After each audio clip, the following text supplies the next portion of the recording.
அண்ணி, ஒரு நிமிஷம் நான் சொல்றது கேளுங்க. நீ சொல்லி நான் என்ன கேக்குறது? எங்கடி என் பையன்? இன்னும் தூங்கிட்டு இருக்கானா? சரி, நானே போய் கூப்பிடுறேன். விஸ்வா, விஸ்வா, விஸ்வா, விஸ்வா.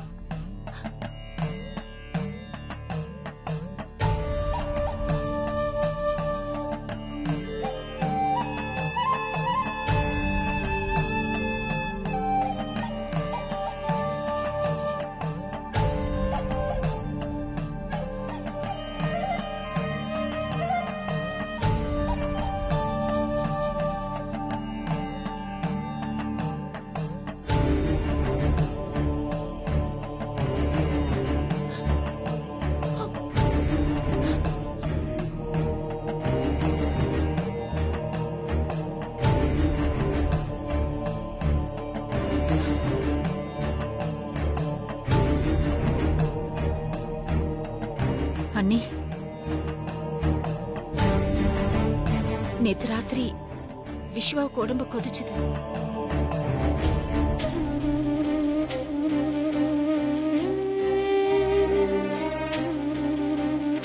அப்புறம் டாக்டர் கூப்பிட்டோம். டாக்டர் வந்து பார்த்துட்டு விஸ்வாவுக்கு அம்மா போட்டிருக்குன்னு சொன்னாரு. அதான் உங்ககிட்ட இந்த விஷயத்தை எப்படி சொல்றதுன்னு நாங்க 2 பேரும் யோசிச்சுட்டு இருந்தோம்.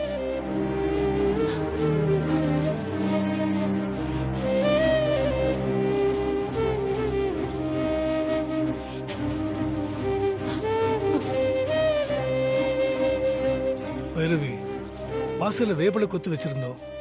அதை பார்த்துருந்தா கூட உனக்கே புரிஞ்சிருக்கும். நீ அதை பார்க்காததுனால நீ வீட்டுக்குள்ள வந்துட்ட.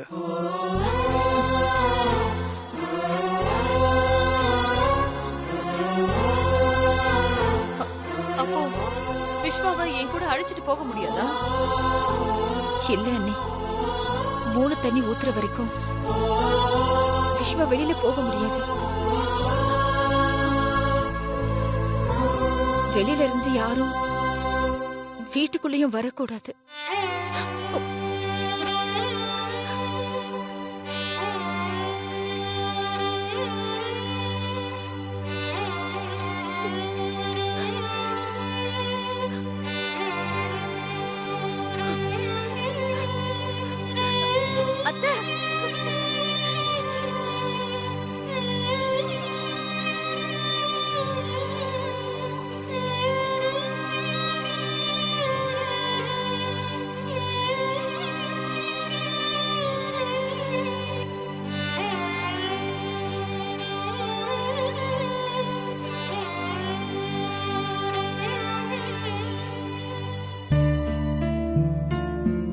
அஞ்சல, அம்மா. அஞ்சல, வீட்டை கழுவி சுத்தம் பண்ணணும். அப்புறம் இன்னும் 3 நாளைக்கு நான்வெஜ் எதுவும் சமைக்க வேண்டாம். சரிங்கம்மா. போ. மன்னிப்பு கேட்டுட்டு உன் பையனை கூட்டிட்டு வரேன்னு போன. எங்க விஸ்வா? நேத்து விஸ்வா சொன்னப்பவே நான் மன்னிப்பு கேட்டிருக்கணும். நான் தயாரா தான் இருந்தேன். நீங்க தான் என்ன மன்னிப்பு கேட்க விடாம பண்ணிட்டீங்க. இத்தனை நாள் வாழ்க்கையில நேத்து மட்டும் தான் நான் சொல்லி நீ கேட்டிருக்க. இப்ப எதுக்கு இப்படி ஜாடியா பேசுறீங்க? நீங்க சொல்லி நான் எதை கேட்காம இருந்தேன்? அது எதுக்கு இப்போ? ஆமா, எங்க உன் பையன் விஸ்வா? நீ கூப்பிட்டும் வரலையா? இல்ல அவனால வர முடியாம போயிடுச்சுங்க. ஏன் பைரவி, அவனுக்கு நடக்க முடியாம ஏதாவது அடிக்கடி பண்ணிடுச்சா?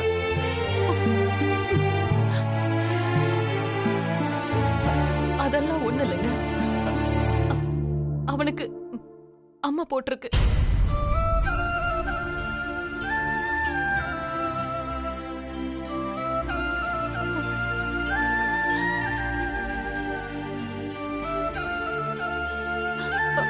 நான் சிவகாமி கிட்ட மன்னிப்பு கேட்டது வேஸ்டா போயிடுச்சுங்க.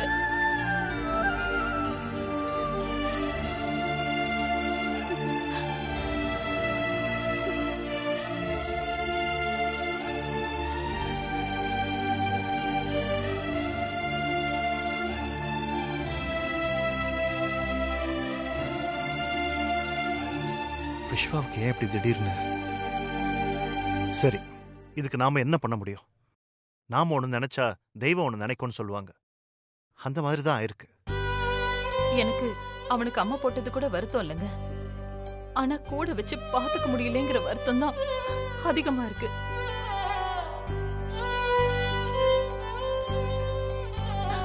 அந்த கடவுள் ஏன் தான் இப்படி சோதிக்கிறாருன்னே தெரியல. அந்த கடவுளுக்கு உண்மை தெரியும் பைரவி. அதனாலதான் அவர் நம்ம விஸ்வாவை அவங்க அம்மா கிட்ட பாத்துக்க சொல்லி விட்டுருக்காரு.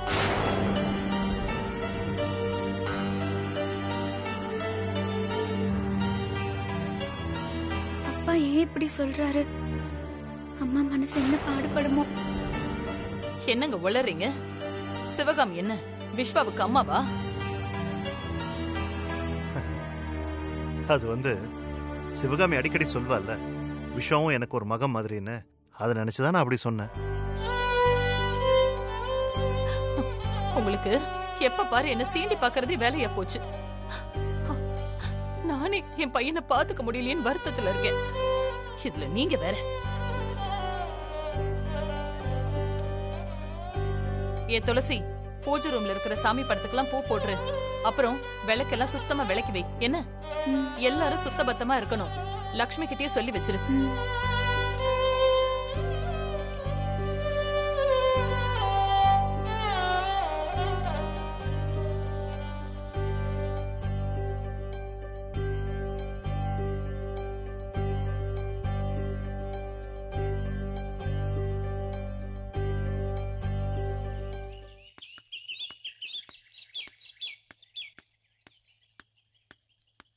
என்னங்க, ம் 2 இளநீர் வாங்கிக்கோங்க. புள்ளைக்கு தினம் மோர் குடிச்சா நல்லது. அதனால ஒரு 2-3 பாக்கெட் பாலும் வாங்கிட்டு வந்துருங்க. இந்தாங்க. 2 இளநீர் பத்தாது சிவகாமி. 6 இளநியும் வாங்கி வச்சிடலாம். ஏன்னா நான் டியூட்டிக்கு போயிட்டேன்னா வாங்கி தரதுக்கு ஆள் இருக்க மாட்டாங்க. நீயும் வெளியில போக முடியாது பாரு, அதுக்கு தான் சொன்னேன். சரிங்க. சரி, நான் கிளம்புறேன். அண்ணே, நீங்க டியூட்டிக்கு போனா என்ன? அதான் நான் இருக்கேன்ல. ஒரு ஃபோன் பண்ணி சொன்னா போதும், ஓடி வந்துட மாட்டேனா? அக்கா, உங்களுக்கு என்ன வேணும்னாலும் சரி என்கிட்ட சொல்லுங்க, நான் வாங்கிட்டு வந்து கொடுக்குறேன். இதை பாரு அஞ்சல, சிவகாமி உன்னை வேலை வாங்குற விஷயம் உன் முதலாளி அம்மாக்கு தெரிஞ்சதுன்னா உன் வேலை போயிடும். பரவாயில்லையா? சரி, நான் வரேன் சிவகாமி.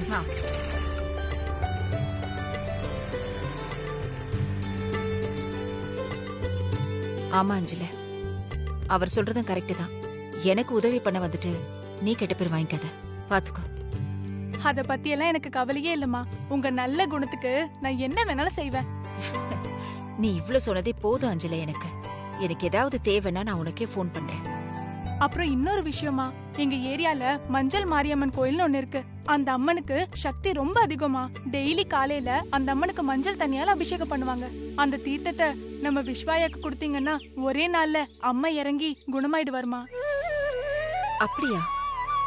ரொம்ப நல்ல விஷயத்த சொல்லியிருக்கேன் அஞ்சல. நாளைக்கு காலையிலேயே அந்த கோவிலுக்கு போய் நான் அந்த தீர்த்தத்தை வாங்கிட்டு வந்துடுறேன். சரிம்மா. பைரவி அம்மா எனக்கு நிறைய வேலை கொடுத்துருக்காங்க. நான் வரேம்மா.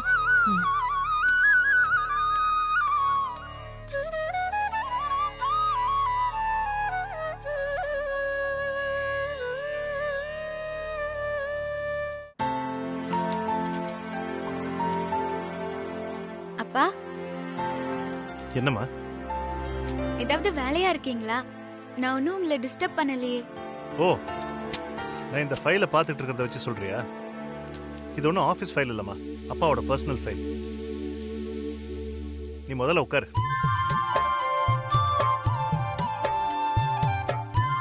ஆக்சுவலா நானே இந்த ஃபைலை உங்ககிட்ட காட்டணும்னு தான் இருந்தேன். நீயே வந்துட்ட. ஓகேம்மா, இதுல என்ன எழுதிருக்குன்னு படி.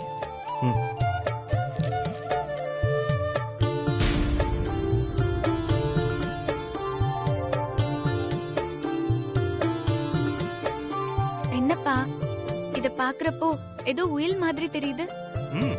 S, you are correct. அது உயில் தாம்மா. அதுல என்ன எழுதிருக்குன்னு பொறுமையா படி.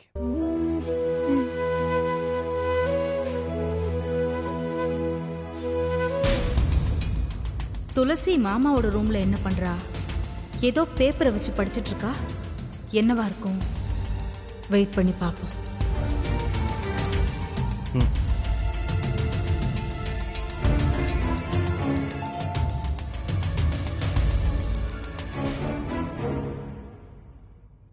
என்னப்பா இது?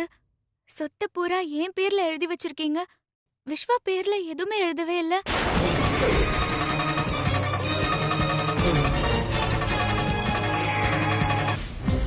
என்ன மாமாவை அப்பான்னு சொல்றா? ஓஹோ, தன்னை மகளா ஸ்வீகாரம் எடுக்க போறத மனசுல வச்சுக்கிட்டு இப்பவே அப்பான்னு உரிமை கொண்டாடுறாளா? மாமா என்னடான்னா ஒரு படி மேல போய் சொத்தையே இவ பேருக்கு எழுதி வச்சிருக்காரு. என்ன நடக்குதுன்னு ஒண்ணுமே புரியலையே. என்னம்மா ஷாக் ஆயிட்டியா? உனக்கு மட்டும் இல்லம்மா, பைரவிக்கும் ஷாக் அடிக்கணும். அதனாலதான் நான் இந்த உயிலையே ப்ரிப்பேர் பண்ணேன். ஏற்கனவே சிவகாமி மேல அத்தை கோவமா இருக்காங்க. இதையும் பாத்துட்டாங்கன்னா அவ்வளவுதான். சிவகாமி மேல இருக்கிற கோவம் இன்னும் அதிகமாயிடும். அதுதான் உங்க ஆசையா? ஆசை எனக்கு இல்ல துளசி, பைரவிக்கு தான்.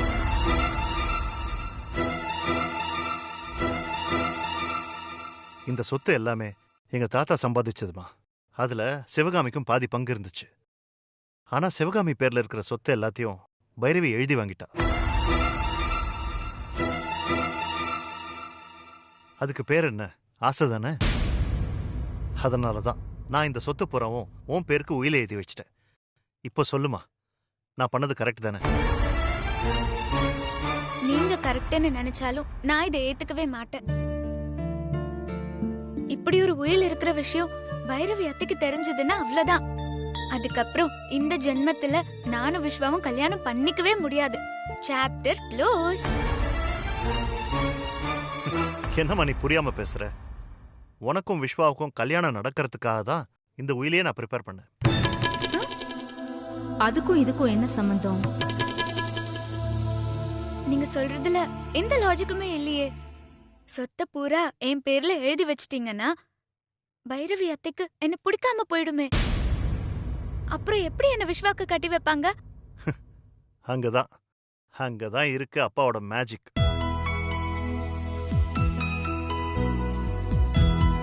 இது பாரு துளசி, எந்த தாயும் தான் புள்ள நல்ல வசதியோட எந்த கஷ்டமும் படாம இருக்கணும்னு தான் ஆசைப்படுவான். அந்த லாஜிக் கரெக்டா? லாஜிக் கரெக்ட் தான். ஆனா மேஜிக் எங்க இருக்கு? இருமா துளசி, அவசரப்படாத. இந்த சொத்தை நான் யாருக்கு வேணாலும் எழுதி வைக்கலாம். அதுக்கு ஃபுல் ரைட்ஸ் என்கிட்ட தான் இருக்கு. அதனால பைரவி என்னை எதிர்த்து எதுவுமே பேச முடியாது. இப்போ பைரவி நினைக்கிற மாதிரி லக்ஷ்மிக்கும் விஸ்வாவுக்கும் கல்யாணம் பண்ணி வைக்கிறதா இருந்தா விஸ்வாவுக்கு என் சொத்துல இருந்து சிங்கிள் பைசா கூட கொடுக்க மாட்டேன்னு பைரவி கிட்ட நான் ஸ்ட்ரிக்டா சொல்லிடுவேன். அப்போ பைரவி என்ன பண்ணுவா தெரியுமா?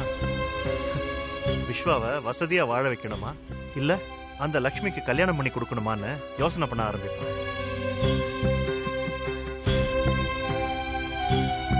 ஓ, இதுதான் உங்க மேஜிக்கா? எஸ், இதுதான் நம்ம மேஜிக்கல் பிளான். இந்த சத்தம் போடுறது, சண்டை போடுறது, இப்படி எந்த ஆர்ப்பாட்டமும் பண்ணாம சைலண்டா பைரவிய நம்ம வழிக்கு கொண்டு வரதுக்காக தான் இந்த பிளான்.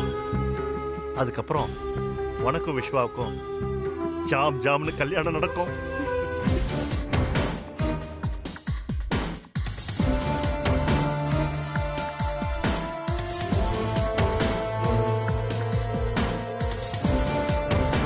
எப்படி நம்ம பிளான்? சூப்பர் பிளான் பா. பரவாயில்லையே, ஒரு டிஜிபி கிரிமினலாலா யோசிக்கிறீங்க. ஏய், என்ன அப்பாவியா கிரிமினல்னு சொல்றியா? என்ன ராஜராஜன், பெத்த பொண்ணையே மிரட்டுறீங்களா? ஆபீஸ்ல தான் நீங்க டிஜிபி, இங்க என்னோட அப்பா, என் செல்ல அப்பா. சிவகாமிய பேர் சொல்லி கூப்பிடுற மாதிரி என்னையும் பேர் சொல்லி கூப்பிடுறியா நீ? இது மட்டும் சிவகாமிக்கு தெரிஞ்சதுன்னா அவன் உன்னை ஓடி வந்து உதைப்பான். சரிப்பா, அம்மா என்ன பூஜை ரூம்ல இருக்கிற விளக்கெல்லாம் கழுவி வச்சு சாமிக்கு பூ போட சொல்லிருக்காங்க. ஓகே, சோ நான் போய் அந்த வேலையெல்லாம் பாக்குறேன். துளசி, சிவகாமி உன்னை வேலையே செய்ய விட மாட்டான். இங்க பைரவி உன்னை வேலை வாங்குறாளா? பைரவி அம்மா என்ன சிவகாமியோட பொண்ணாதான் பாக்குறாங்க. நான் அவங்க பொண்ணுங்கிற உண்மை தெரிஞ்சா பைரவி அம்மாவும் என்ன வேலை வாங்க மாட்டாங்கப்பா.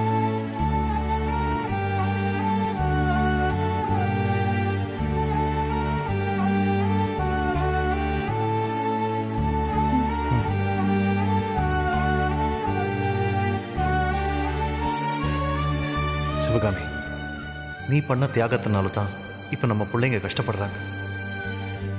பைரவிக்கு உண்மை தெரிஞ்சாதான் இந்த பிரச்சனைக்கு ஒரு முடிவு கிடைக்கும். எப்பதான் இந்த உண்மை தெரியறதுக்கு நேரம் வரப்போதோன்னு எனக்கு தெரியல.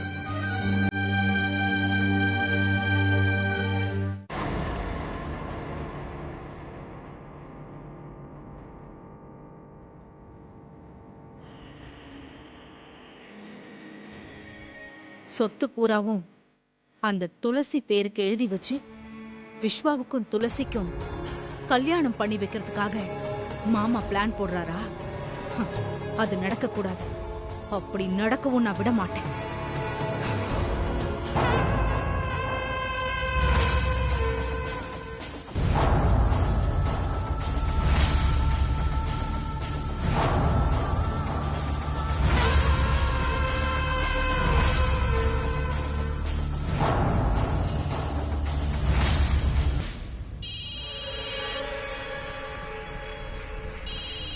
ருத்ராக்கா ஃபோன் பண்றாங்க. சொல்லுக்கா. டேய் தாமு, எங்க இருக்க? நம்ம ஏரியால தாங்க இருக்கேன். என்ன விஷயக்கா?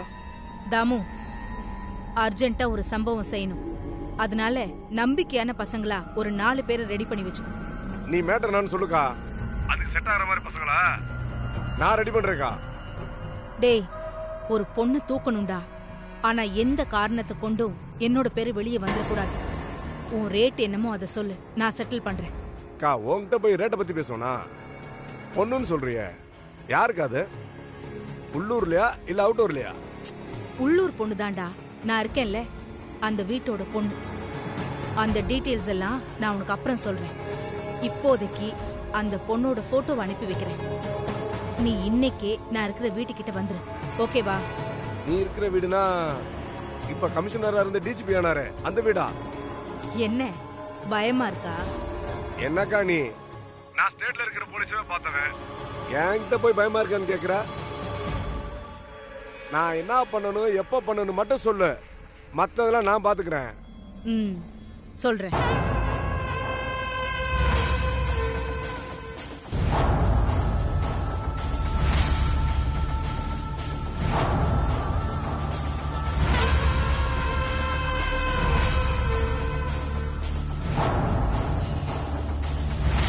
நான் எல்லாத்தையும் முடிச்சிட்டு உனக்கு போன் பண்றேக்கா. நீ போனை வைக்கா.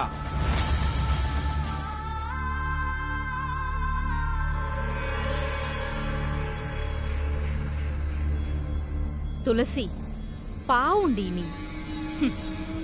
இன்னியோட உன் சாப்டர் க்ளோஸ். இன்னும் கொஞ்ச நேரத்துல நீ பரிதாபமா சாக போற. துளசி, மாமா உன் பேர்ல உயில் தான் எழுதி வச்சாரு. ஆனா நான் உன் உயிரையே எடுக்க போறேன். அப்பதாண்டி ஏன் தங்கச்சி இந்த வீட்ல சந்தோஷமா வாழ முடியும்.